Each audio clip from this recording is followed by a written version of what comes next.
네.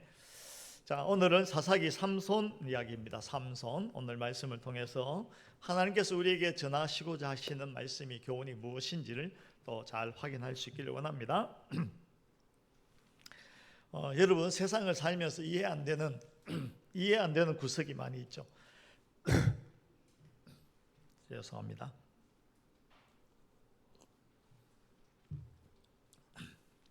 어떤 일이 주로 이해가 안 되십니까?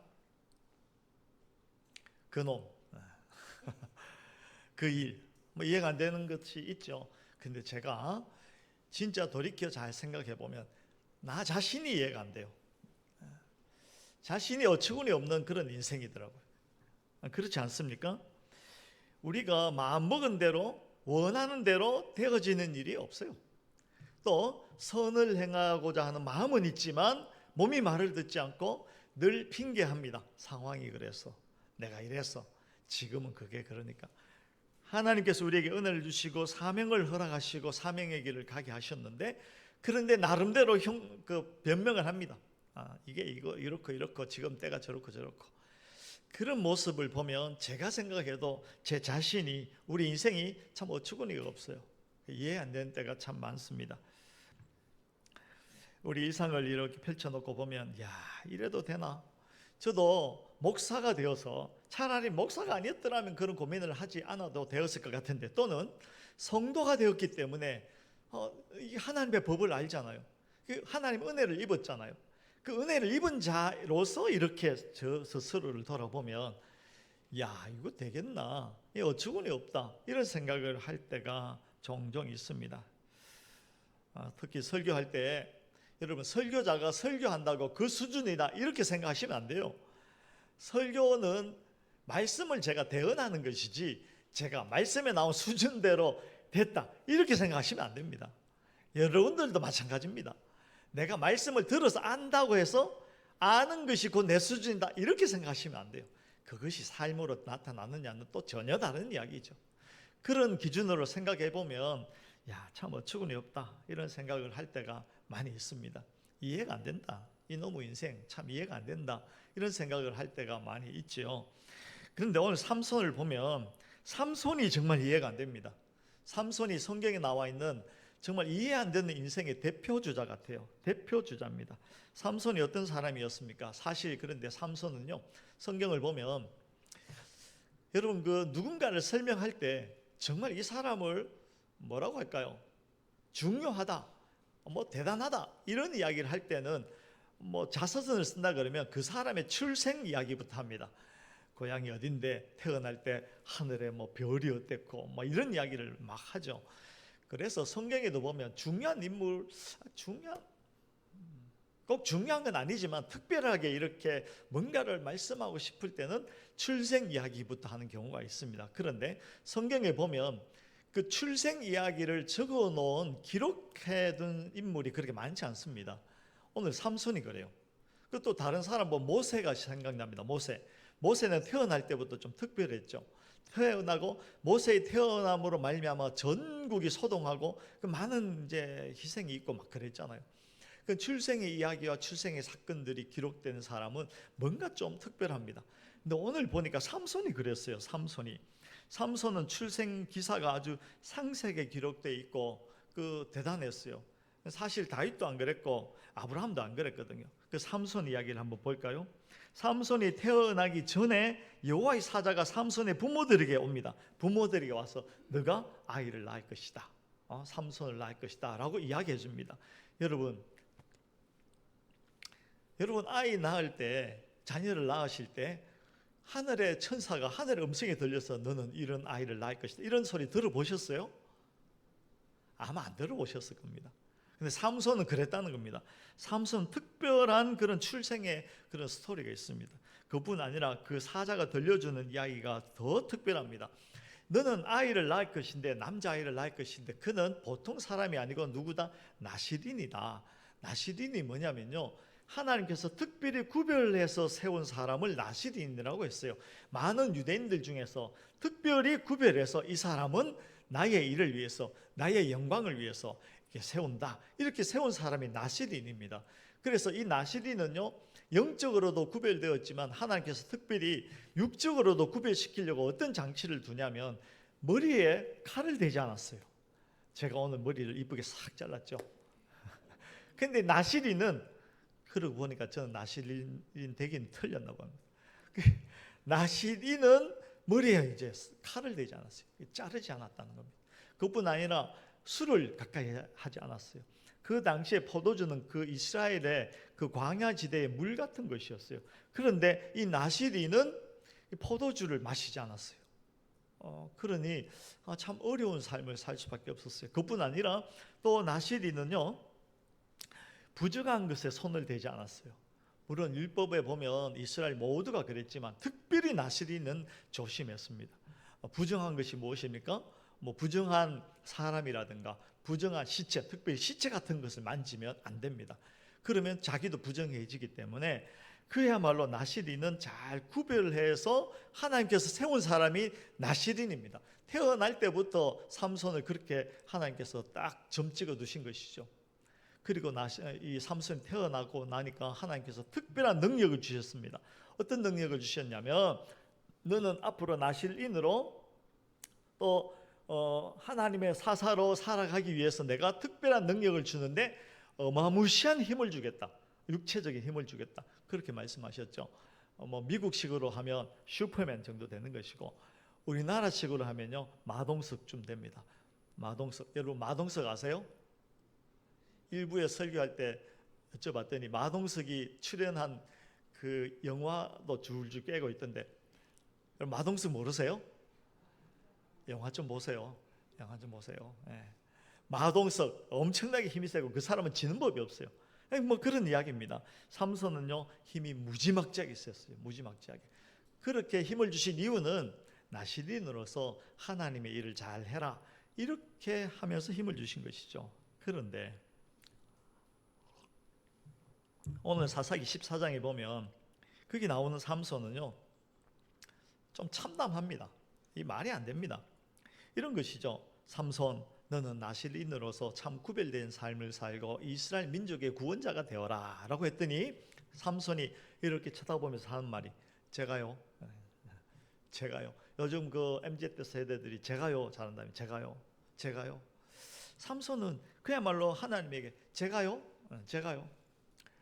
저도 저희 어머니께서 제가 태어나기 전부터 하나님, 우리 집안에 첫 아들이 태어나면 하나님께 드리겠습니다, 목사로 키우겠습니다, 이렇게 해서 제가 태어나기 전부터 이렇게 점 찍혀 있던 사람이었어요. 물론 하나님께서 점 찍은 게 아니고 저희 어머니께서 저한테 물어보지도 않고 점을 찍은 것이죠. 그래서 그런지 제가 중학교 고등학교 때까지는요, 뭐 제가 목사가 된다고 이런 것에 대해서 크게 심각하게 생각해 보지 않았어요. 너 커서 목사가 될까 이러면 제가요? 뭐 이런 느낌이었거든요. 근데 중학교, 고등학교를 지나가면서 그 부모님의 소원이 저의 소원이 되었어요. 그래서 제가 꼴에 목사한다고 이렇게 목사로 써 있잖아요. 그런 과정이죠. 이 삼손이 제가 그 예전에 어릴 때 제가요 했던 그런 정도의 수준이었던가 봐요. 그래서 너는 나실인이다, 민족을 구원해야 되는 이제 사사다 하니까 사무엘이 아니 삼손이 제가요 하면 제가 왜? 뭐 이런 식이었습니다. 그래서 오늘 이 이야기에 있는 것입니다. 딥나의 여인을 구하기 위해서 딥나에 갔더니 이 블레셋 이방 지역이거든요. 거기 딥나에 삼손이 또 갔더니 그 여인이 너무 이뻐서 그저 눈에 확 들어와서 부모님에게 가서 쩌르는 겁니다. 그 여인이 블레셋 이방 여자지만 내가 너무 보기에 좋아, 너무 이뻐요. 그러니까 저 여자 내 아내로 좀, 그 옛날에는 결혼도 자기 마음대로 하는 게 아니고 부모가 점지해야 되는 겁니다. 그래서 저 여자를 데려와 달라고 이게 쪼르고 쫄라서 할 수 없이 그 삼손의 아버지가 가서 이제 그 여자를 이제 데려오는 그런 일을 하는데, 오늘 그 잔치가 있는 날입니다. 그러니까 말하자면 이 삼손은 사사로서의 정체성, 또 나실인으로서의 정체성에 대해서 별 관심이 없었어요. 하나님의 위대한 약속도 받았고 은혜를 받고 태어났는데 그가 하는 짓은 정말로 어처구니 없는 것이죠. 수수께끼 같은 인생입니다. 근데 아까 말씀드렸듯이 여러분, 이 삼손의 모습이 성경에 있는 삼손 이야기가 아니고요, 잘 생각해 보십시오. 혹 내 속에 그런 삼손 같은 그런 모습이 없는가? 하나님의 은혜를 알고 은혜를 받았다고 하지만 그런데 하는 짓을 보면 제가요 하는 거예요. 제가요. 참 수수께끼입니다. 삼손은 이제 딥나에 가서 블레셋 여인을 얻기 위해서 잔치를 합니다. 그리고는 괜히 또 거기에 있는 청년들을 불러 모아놓고 30명쯤 불러가지고 수수께끼를 냅니다. 수수께끼 낸 것이 오늘 성경에 나와 있는 것입니다. 강한 거에서 뭐라고 그랬죠? 저도 이제 헷갈리는군요. 강한 것에서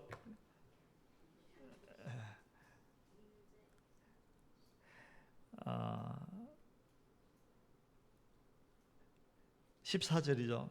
먹는 자에게서 먹는 것이 나오고 강한 자에게서 단 것이 난다. 여러분, 이게 수수께끼인가요? 이게 무슨 수수께끼입니까? 수수께끼라고 하면 그래도 대충은 알 수 있을 만큼 이렇게 하는 게 수수께끼 아닙니까? 이런 수수께끼는요, 아마 우리가 그 자리에 있어도 못 풀었을 것입니다. 근데 삼손은 그 인생이 수수께끼다 보니까 하는 짓이 수수께끼 같으니까 그 수수께끼도 수수께끼 같은 걸 내는 것입니다. 우리가 이런 건 익숙합니다. 여러분 그거 들어보셨어요? 이런 수준은 우리가 수수께끼라고 할 수 있죠. 일본 사람 중에 제일 무서운 사람이 누군지 아십니까?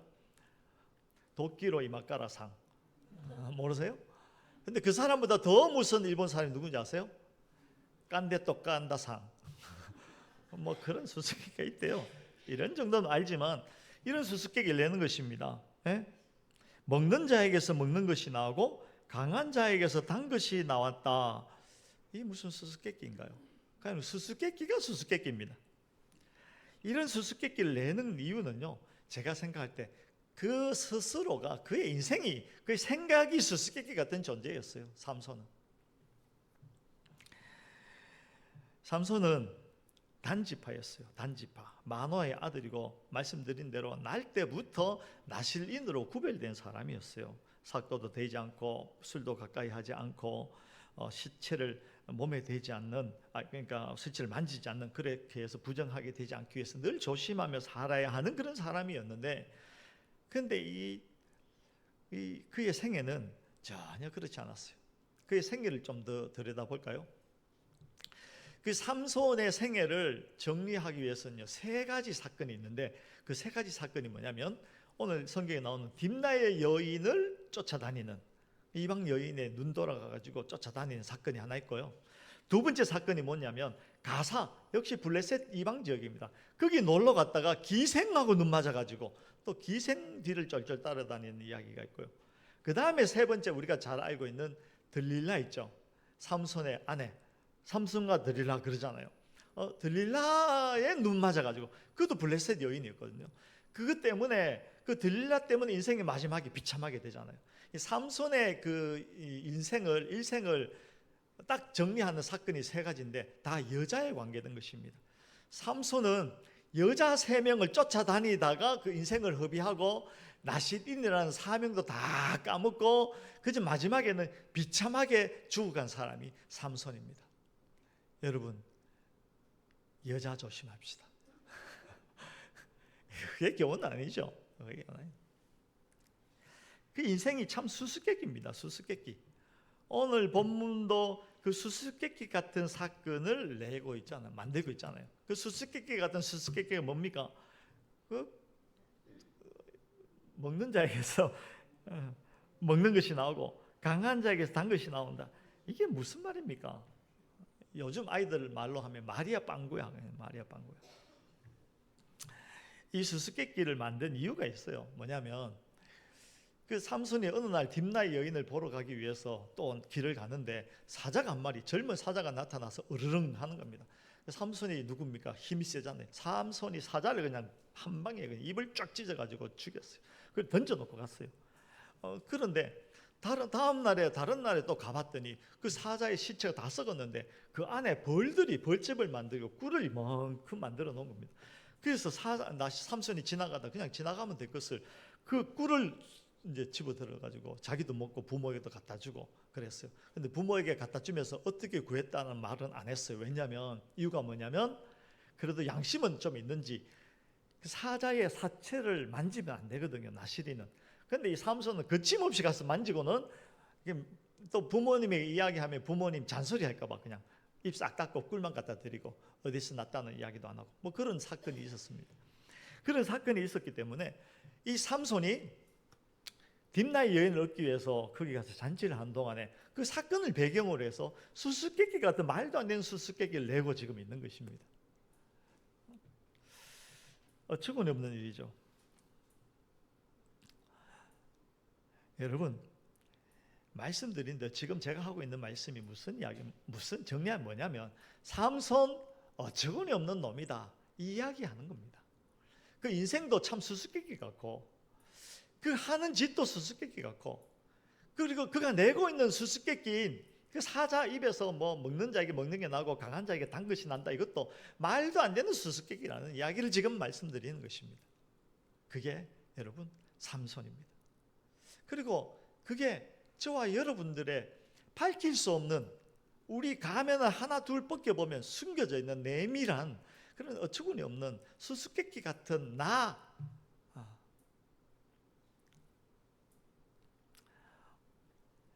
그런데 이런 생각을 해봅니다. 사사기를 읽으면서 계속 우리가 가지게 되는 질문은 하나님 이런 이야기를 왜 사사기에 기록해 두었습니까? 그러나 여러분 잘 기억하시기 바랍니다. 성경은 1.1획도 그냥 아무렇게나 아무 뜻 없이 기록한 것이 없어요. 분명히 무엇인가를 우리에게 말씀하기 위해서 그것을 기록하고 있다는 것입니다. 그 지점을 한번 찾아가 보려고 합니다. 하나님 수수께끼 같은 이 이야기를 왜 기록해 두셨습니까? 성경을 보면 여러분 성경 전체를 통틀어 보면 수수께끼 지금 삼손의 인생과 그 삼손이 내고 있는 수수께끼보다 더 역설적이고 우리가 이해할 수 없는 수수께끼 같은 사건이 하나 있습니다. 뭐냐면 십자가죠. 사도 베드로는 그 오순절 성령 강림 이후에 예루살렘에 모인 수많은 사람들에게 그 복음 예수 그리스도의 죽으심과 부활을 설명하기 위해서 이렇게 이야기합니다. 여러분 성경을 펼쳐볼까요? 사도행전 2장입니다.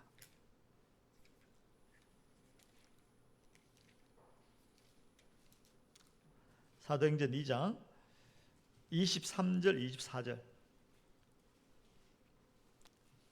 신약성경 189쪽입니다.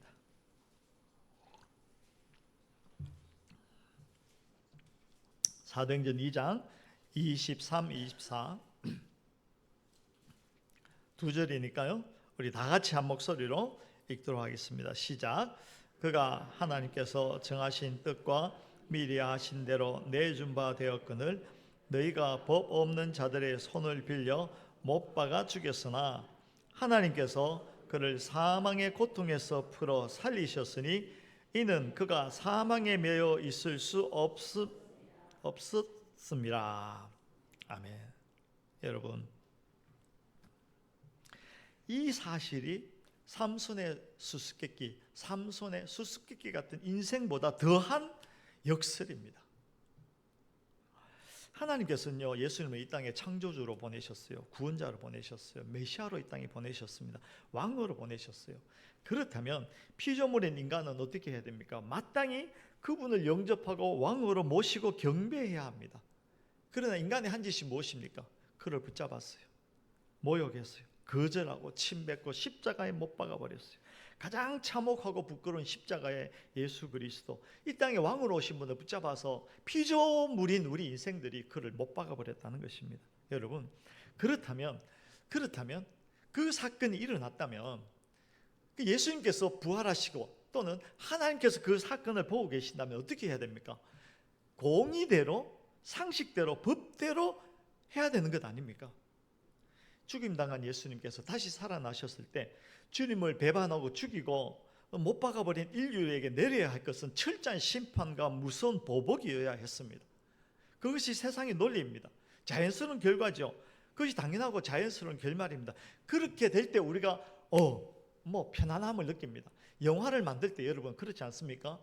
여러분 우리가 다 알고 있는 변사또 춘향전 이도령이 서울 갔다가 과거에 급제해서 내려와서 마지막에 그 춘향이를 구해주고 변사또를 혼내주고 암행어사 출두할 때 그 포졸들이 육각봉을 들고 벌떡을 달려들어서 딱 평정시키고 나면 그때야 비로소 졸였던 가슴을 내려놓고 와 하고 박수를 치는 것이 이 땅의 당연한 원칙입니다. 그래야 시원합니다. 그래야 후련하죠.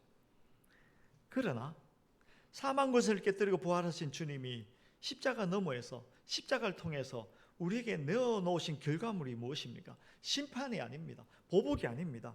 영원한 구원과 생명입니다. 우리가 메시아를 죽였는데 그 죽임당한 메시아의 무덤, 그 끔찍한 사체 속에서 온 인류를 살리시는 영원하고 달콤한 생명의 꿀이 나왔다는 것입니다. 여러분, 이것은 삼손의 수수께끼 같은 이야기입니다. 사실 이 이야기는 세상에서 찾아볼 수 없는, 우리가 이해할 수 없는 수수께끼입니다. 어떻게 그게 이해가 됩니까? 이해할 수 없는 이야기입니다. 우리 인간의 지혜와 논리로는 설명이 안 됩니다. 우리는 그를 십자가에 못 박아 죽여버렸는데 그가 부활하셔서 하신 일은 우리에게 생명을 주시는 것이라니까요. 이것이 어떻게 이해가 됩니까? 우리는 적어도 나의 원수를 죽이지는 못하더라도 죽을 때까지 마음속으로 미워하는 것이 당연하다.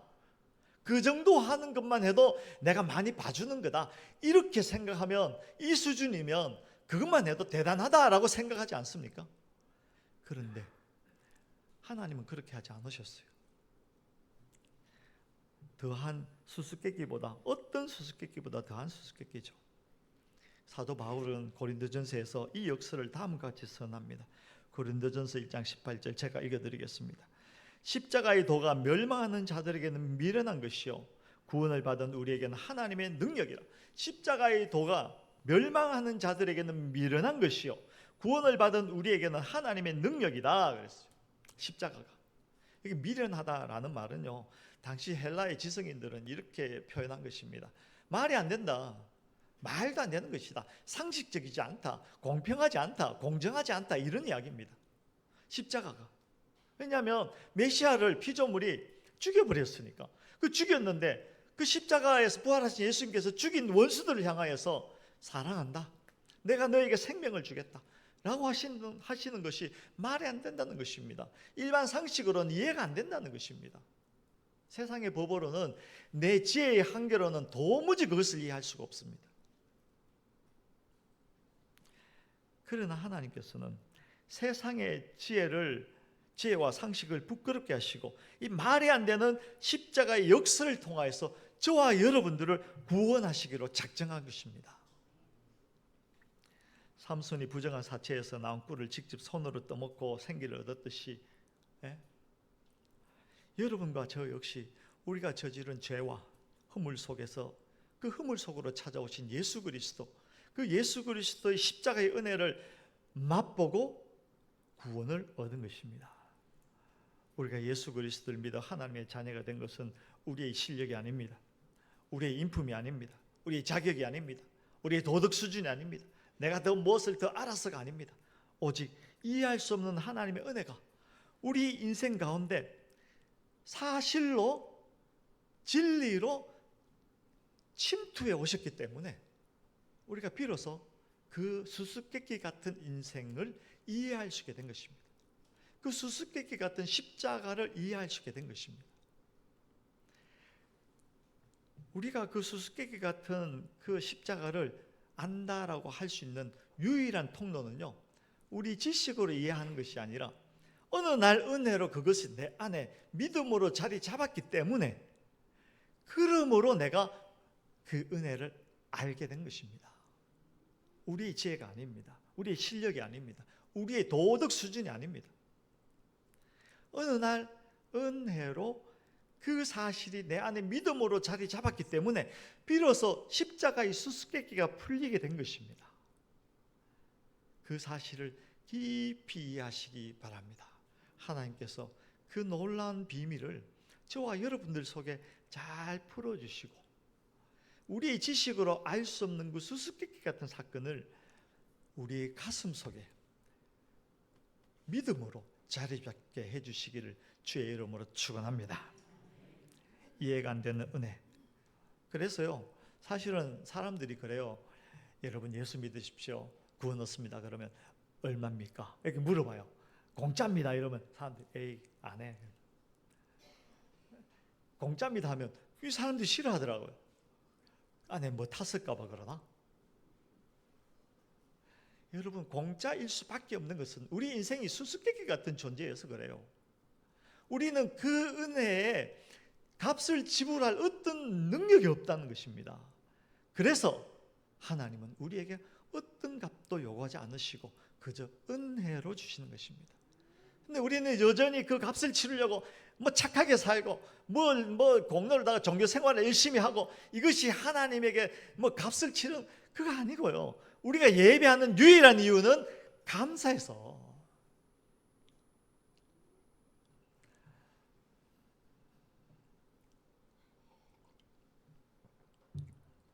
겁내지 마시고 은혜를 은혜로 받으시기 바랍니다. 은혜를 은혜로 받고 나면 그것이 풀립니다. 고집하지 마시고 버티지 마시고 내가 그 값을 치러야지라고 착각하지 마시고 그냥 모든 걸 내려놓고 은혜를 은혜로 받으시기 바랍니다. 그러면 그 십자가가 주는 영생의 생명이 우리 속에 자리 잡게 되는 것입니다. 하나님께서는 우리의 왕노릇 하시는 것이죠. 왕노릇. 여러분, 삼손 이야기를 좀 더 해드릴게요. 삼손이요, 그 인생이 끝까지 말썽입니다. 끝까지. 제가 삼손의 인생을 세 여인으로 풀이할 수 있다고 그랬잖아요. 그 여인의 마지막이 진짜 중요한 역할을 합니다. 들릴라. 여러분, 교회 안 다니는 사람들도 다 알아요. 들릴라 이야기. 들릴라가 누굽니까? 참 교활한 여인이었어요. 그런데 겁나게 이뻤나 봐요. 겁나게 이뻐가지고 삼손 눈이 획 돌아가가지고 그저 들릴라 말에 그 결국은 어떻게 합니까? 사람들이 삼손을 잡으려고, 그 이방 블레셋 사람들이 삼손을 잡으려고, 이 원수를 잡으려고 하는데 어떻게 할 방법이 없어요. 그래서 여자를 꼬시죠. 들릴라에게 가서 어떻게 하면 삼손의 힘을 빼놓을 수 있는 방법이 뭔지 알아보라고 그랬는데 삼손이 한 번, 두 번 이렇게 잘 안 알려주다가 마지막에는 할 수 없어서 알려줍니다. 내 머리 자르면 돼. 그랬더니 이 사람들이 해서 삼손을 잡죠. 잡고 그냥 어떻게 합니까? 아예 눈을 뽑아버립니다. 눈을 뽑아가지고 그 이방 신전에다가 갖다 놓고 맷돌을 굴리게 합니다. 맷돌을. 근데 머리 잘렸으니까 힘도 없잖아요. 힘 없는 거가 그 맷돌을 굴리려니 얼마나 힘들었겠습니까? 고달픈 인생이 된 것이죠. 삼손이 이빨을 뿌덕뿌덕 깝니다. 내 언젠가는 복수하고 말리라.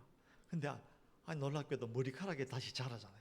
자라면서 힘이 다시 쭉쭉쭉 생기기 시작합니다. 그러자 삼손이 하나님께 기도합니다. 이렇게 기도합니다. 나의 두 눈을 뺀 블레셋 사람에게 원수를 갚게 하소서. 여러분, 삼손이 마지막에요, 그 다곤의 신전의 기둥을 확 밀어가지고 무너뜨려서 그가 살아생전에 죽였던 블레셋 사람들보다, 용사들보다 그가 죽으면서 죽인 블레셋 사람들이 훨씬 많았다고 그래요. 그런데 그 동기가 뭐냐면, 참 마지막에라도 내가 회개하고 정말 하나님의 나시린과 사사로서 구별된 삶을 살고 하나님의 영광을 위해서 이런 기도 안 했어요. 이렇게 했다니까요. 나의 두 눈을 뺀 블레셋 사람에게 원수를 갚게 하소서 하고 하나님께서 주신 그 힘을 사사로운 그 복수를 위해서 사용해 버렸어요. 대단한 놈이죠.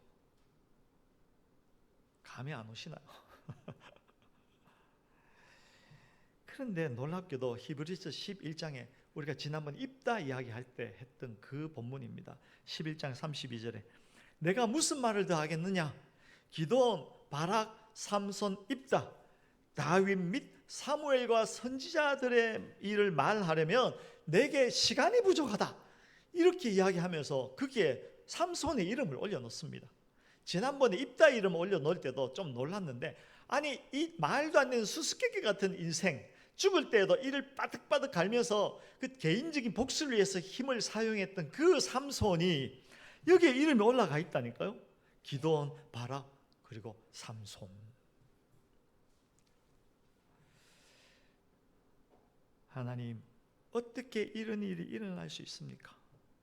삼손이 죽을 때라도 회개하고 뭐 잘했다면 모르지만 그것도 아니고, 여러분 말씀드렸습니다만 이렇게 이 수수께끼 같은 인생의 삼손이 히브리서 11장에 믿음의 그 우리 선조의 반열에 올라가게 된 것은 삼손의 한심하고 망가지고 엇나가는 인생보다 그를 붙드신 하나님의 은혜와 열심이 비교할 수 없을 정도로 더 크고 강렬했기 때문에 그래요. 수수께끼 같은 저 같은 인생이 그래도 입을 열어서 하나님의 말씀을 이야기할 수 있고, 여러분들이 하나님 전에 나와서 하나님을 예배할 수 있게 된 것은 우리 수준보다 하나님의 은혜가, 하나님의 사랑이 압도적이기 때문에 이렇게 되는 것입니다. 한없이 한심한 인생보다 더 크신 하나님의 은혜, 삼손의 수수께끼와 수수께끼 같은 그의 인생을 이해할 수 없는 은혜로 그 반열에 세워주신 하나님의 은혜, 그 은혜가 있어서 저와 여러분들은 사는 것입니다. 성도 여러분, 하나님은 당신이 사랑하기로 작정한 자기 백성을 한 번도 포기하신 적이 없습니다. 우리가 어떤 지경에 가 있든지 어떤 수준에 떨어지든지, 삼손이 자기 욕망을 쫓아서 블레셋 여인들을 찾아다닐 때도 하나님께서는 그 어처구니 없는 발걸음을 섭리 속에 담아서 블레셋을 치는 도구로 사용하셨습니다. 하나님께서는요, 삼손이 눈이 뽑히고 바닥에 주저앉아 울고 있을 때에도 그 머리털이 다시 자라게 하십니다. 그 인생의 마지막에 그는 몰랐지만 하나님께서 그를 사용하셨어요. 그 삼손은 믿음의 반열에 올라가게 되는 것입니다. 이것이 하나님의 열심이고 하나님께서 우리 인생의 왕 노릇하는 것입니다. 로마서 5장, 우리가 아직 죄인 되었을 때 그리스도께서 우리를 위하여 죽으심으로 하나님께서 우리에 대한 자기의 사랑을 확정하셨느니라. 죄가 더한 곳에 은혜가 더욱 넘쳤나니 이는 죄가 사망 안에서 왕노릇한 것 같이 은혜도 또한 의로 말미암아 왕노릇하여 우리 주 예수 그리스도로 말미암아 영생에 이르게 하려 함이라. 하나님은 우리의 왕 되시는 것을 기뻐하십니다. 설령 내가 정말 어처구니 없는 수수께끼 같은 인생이라 할지라도 하나님께서는 우리를 버리지 아니하십니다. 그리고 내 옆에 있는 그 어떤 누구도 하나님께서는 버리지 않으십니다. 하나님께서 만약에 우리 실력과 수준을 따라서 우리를 선별하시고 우리를 구하기도 하고 버리기도 하셨다면 우리 중에 누구도 이 자리에 있을 수가 없어요. 우리가 너보다는 내가 나을 수 있다라고 말할 수 있지만, 그러나 하나님의 기준으로 보면 똑같은 죄인입니다. 그러므로 우리도 내가 나를 사랑하는 것보다 나를 더 사랑하신 하나님의 은혜가 아니면 우리는 이 자리에 있을 수가 없습니다. 하나님을 찾을 수도 없고 부를 수도 없고 하나님의 은혜를 감히 기대할 수도 없는 것입니다. 로마서 8장 말씀입니다. 사망이나 생명이나 높음이나 깊음이나 그 어떤 피조물이라도 우리를 주 예수 그리스도 안에 있는 하나님의 사랑에서 끊을 수 없다. 설령 나의 그 어처구니 없는 수수께끼 같은 바보 같은 인생이라 할지라도. 세상은요, 우리를 자격으로 판단합니다. 조건으로 판단하고 성과를 요구합니다. 그러나 하나님은 그렇지 않습니다. 그런데 안타깝게도 예수 믿는 사람이라고 하면서도 우리가 잘못 생각해서 세상의 성공이 곧 교회의 성공이라고 착각합니다. 세상적 기준의 성공이 곧 하나님 앞에서 내 인생의 성공이라고 착각합니다. 그래서요, 하나님과의 관계 속에서도 우리가 그렇게 착각합니다. 그래서 율법주의로 빠지게 되고 공로주의로 빠지게 됩니다. 내가 뭔가를 더 열심히 해야만 하나님께서 나를 더 기뻐하실 것이다. 내가 선을 막 행해야만 하나님께서 나를 구원해 주실 것이다. 아닙니다.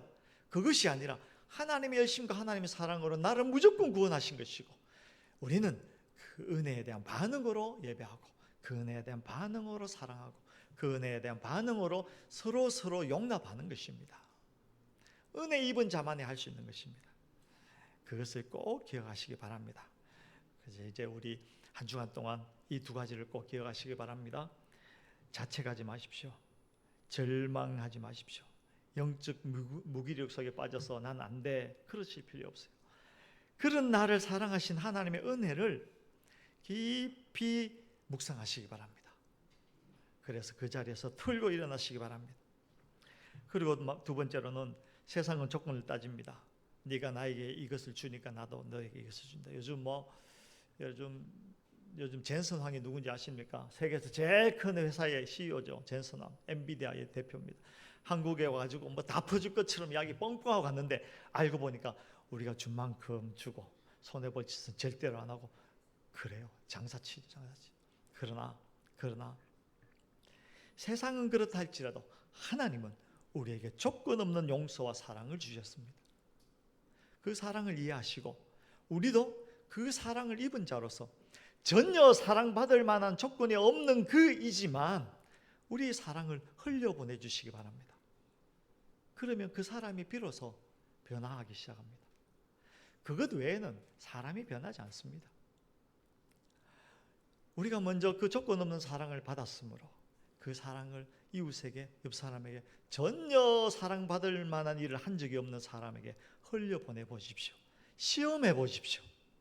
그 자리에서 하나님께서 변화를 일으키시고 하나님께서 가장 먼저 내 속에 평화를 허락해 주십니다. 그것을 누리는 것이 신자이죠. 그것을 누리는 것이 저와 여러분들의 삶이고 일상이 되는 것입니다. 그것을 천국 가기 전에 이 땅에서부터 누리는 것입니다. 멋지게 사시기를 주의 이름으로 축원합니다.